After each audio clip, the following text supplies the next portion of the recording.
రామాపురంలోని ఒక స్కూల్‌కి మంచి పేరు ఉండేది. అందులో చేరేందుకు చుట్టుపక్కల గ్రామాల విద్యార్థులు పోటీ పడుతుండేవారు.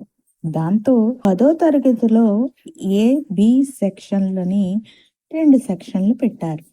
అయితే తాము తెలివైన వాళ్ళం కాబట్టి ఏ సెక్షన్‌లో ఉన్నామని అందులోని వారు తాము వాళ్ళకంటే బడిలో ఆలస్యంగా చేరడం వల్లే బి సెక్షన్‌లో ఉన్నాం తప్పితే ప్రతిభ ఆధారంగా కాదని ఆ క్లాసులోని వాళ్ళు అనుకునేవారు. ఆ ఏడాది స్కూలు వార్షికోత్సవం సందర్భంగా విద్యార్థులకు ఆటల పోటీలు నిర్వహించాలని యాజమాన్యం నిర్ణయించింది. అదే విషయాన్ని ఉపాధ్యాయులు అన్ని తరగతుల్లోని చెప్పారు. ఆసక్తి గల విద్యార్థులను పేర్లు ఇవ్వమని అడిగారు. సైకిల్ పోటీలకు ఏ సెక్షన్ నుంచి రాధేశ్యామ్, రోహిత్ పేర్లు ఇచ్చారు. వాళ్ళిద్దరూ మంచి స్నేహితులు. పైగా క్లాసులో పోటీ పడి చదివేవారు.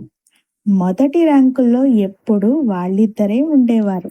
రోహిత్, స్కూల్లో ఫస్ట్ సెకండ్ మనమిద్దరమే కాబట్టి ఈ సైకిల్ పందెంలో కూడా మనమే ముందుండాలి అన్నాడు రాధేశ్యామ్.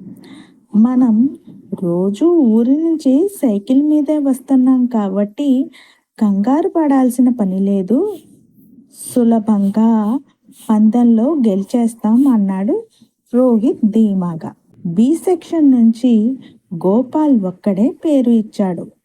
2 రోజుల తర్వాత పోటీలు మొదలయ్యాయి. సైకిల్ పందెంలో పాల్గొన్న వారంతా ఎవరికి వాళ్ళు గెలవాలనే కసితో వేగంగా తొక్కుతున్నారు. అనుకున్నట్లుగానే రాధేశ్యామ్, రోహిత్ కొద్ది తేడాల్లోనే ముందు వరుసలో ఉన్నారు. రాధేశ్యామ్ గెలిచే అవకాశం కనిపిస్తుండడంతో మిగతా విద్యార్థులంతా రాధా రాధా అని అరుస్తూ చప్పట్లు కొడుతున్నారు. దాంతో తనకు పట్టరాని ఆనందం కలిగింది. ఇక మొదటి బహుమతి తనకే అనుకుంటూ పొంగిపోయాడు. ఆ ఆనందంలో సైకిల్ హ్యాండిల్ను వదిలేసి విజయం నాదే అన్నట్టుగా గర్వంగా 2 చేతులు పైకెత్తి దూసుకు వెళ్ళసాగాడు.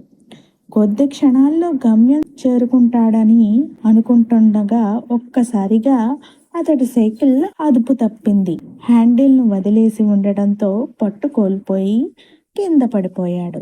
సైకిల్ మరో పక్కకు పడిపోయింది. వెనకే వేగంగా వస్తున్న రోహిత్ కింద పడి ఉన్న సైకిల్ను తప్పుకోలేక తాను కింద పడ్డాడు.